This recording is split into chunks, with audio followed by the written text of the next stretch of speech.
Evropa se dlouhodobě potýká s nedostatkem kvalifikovaných zaměstnanců. Ukazují to i nejčastější ukazatele, jako je nezaměstnanost, která se aktuálně jak třeba v Čechách, tak na Slovensku pohybuje kolem 3,8%. Zaměstnanci se dají hledat různými způsoby, nebo ta situace se dá řešit různými způsoby. Nejčastěji je to nějaká péče o ty současné zaměstnance, nějaký benefitní programy, změny způsobu fungování firem, ale jednou z těch věcí je samozřejmě stále nábor, ale dnes musíme hledat nové cesty toho náboru, pokud chceme řešit tyhle nedostatek zaměstnanců. Úplně stejně tak, jako se vyvíjí trh práce, tak se vyvíjí způsob hledání zaměstnanců. Již dneska nestačí ten lokální nábor dlouhý roky.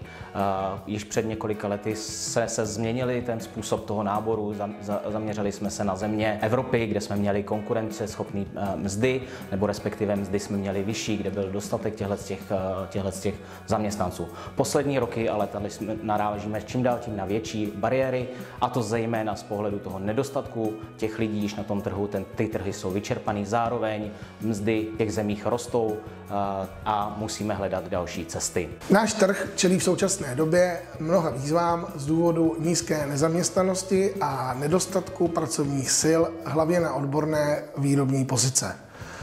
Jelikož s klienty mluvíme dnes a denně, dělíme ty klienty vlastně na 3 skupiny. První skupina je taková, která vlastně nemá se zaměstnáváním cizinců žádnou zkušenost.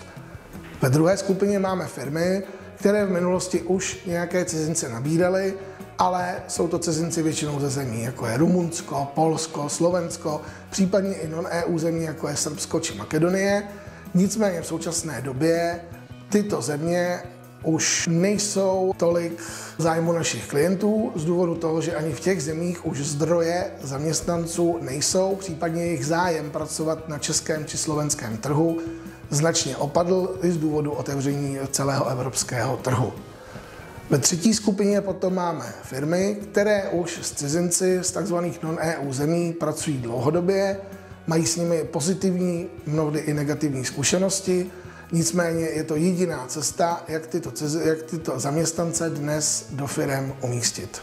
My se zaměřujeme na země vzdálenější Asie a dneska nejlepšími zdroji lidí i dle zkušenosti klientů z té třetí skupiny, kterou jsem zmiňoval, jsou určitě Indie, Vietnam a hlavně tedy Filipíny. Jednou z cest, kterou dneska vidíme, jsou třetí země a je klíčové řešit vždycky ten pohled na ty země z toho pohledu, co je důležitý pro nás jako pro zemi, nejenom z pohledu zaměstnanců, kvality zaměstnance, ale samozřejmě toho přizpůsobit se České republice, případně Slovenské republice podle toho, kam ty lidi hledáme. Nejčastěji dneska chodíme do těch třetích zemí, kde klíčový jsou pro nás několik aspektů. Prvním aspektem je dostatek poptávaných pozic v dané zemi, mzdová konkurenceschopnost, proces toho dovozu toho zaměstnance do České republiky, aby to bylo realizovatelné, a zároveň i se díváme na kulturní zvyky, jako je náboženství, případně prostě hygienické návyky a podobné věci, tak, aby ty lidi zapadli do toho prostředí. Je totiž důležité, že hledáme lidi na dlouhodobé zaměstnávání. Ty lidé sem chodí na 2 a více let, proto je nutné správně je zacílit, aby dokázali se zde integrovat.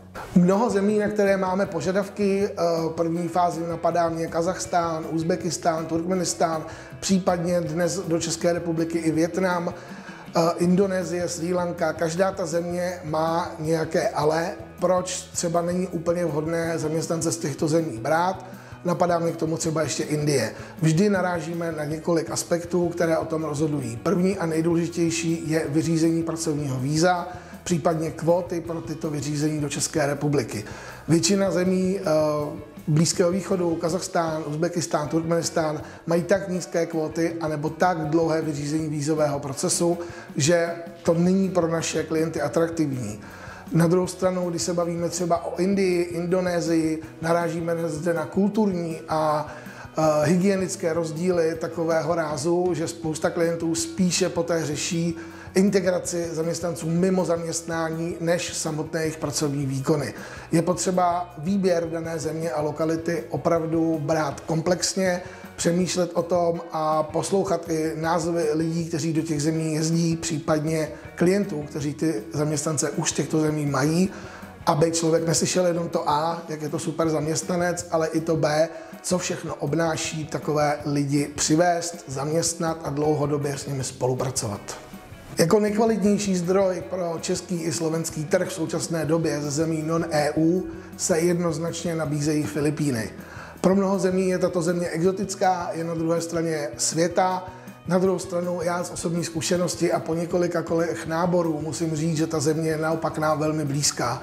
Já to vždycky říkám na tom příkladu, že jeden z mála pozitivních vlivů druhé světové války na celou zemi je právě to, jak americká kultura ovlivnila Filipíny a filipínský život. Díky tomu vlastně na Filipínách máme úřední jazyk angličtinu.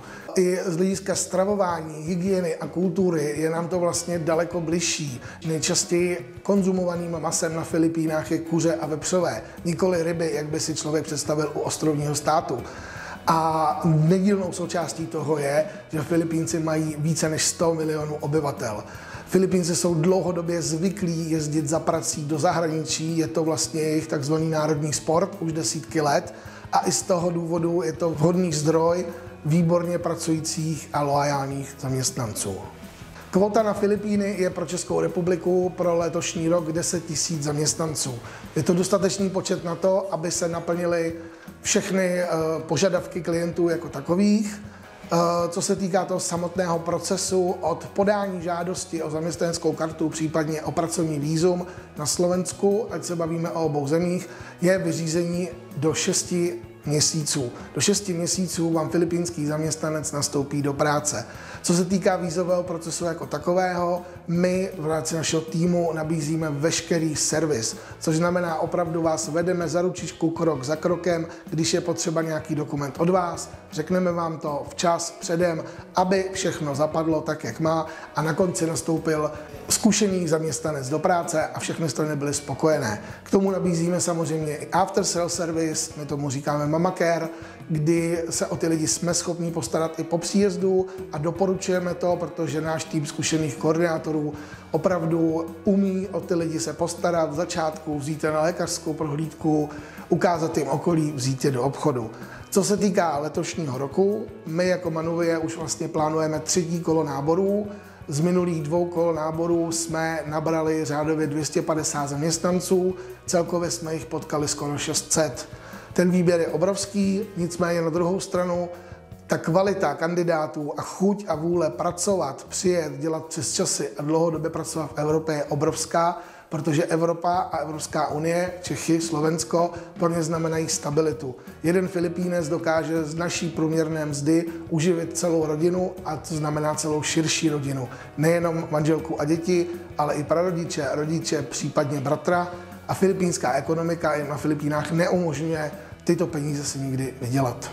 Testování máme postaveno na tom, abychom opravdu vybrali ty nejlepší z nejlepších, což znamená veškeré testy matematické, logické, jakékoliv další otestování vždy řešíme s klientem na míru, aby to pro něj mělo tu vypovídající hodnotu.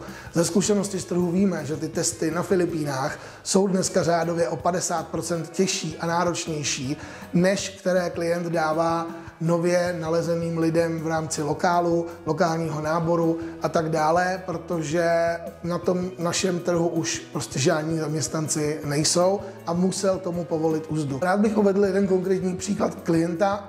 V tomto případě byla objednávka na 30 lidí, nám se jich sešlo 65. Byly to opravdu nábory typu matematické testy, logické testy, skládání lega, jemná motorika a poté individuální pohovory s každým kandidátem, kdy opravdu, jestli je první, 20. nebo 60. po 12 hodinách pohovorů, už člověk se musí ke všem chovat úplně stejně. A klient byl z jejich kvality tak nadšený, že z 65 vyřadil pouze 4 a všem ostatním předložil nabídku a z toho 56 přijalo. Tudíž jsme vlastně objednávku téměř dvojnásobně vyplnili jenom z důvodu toho, že kvalita kandidátů byla opravdu obrovská.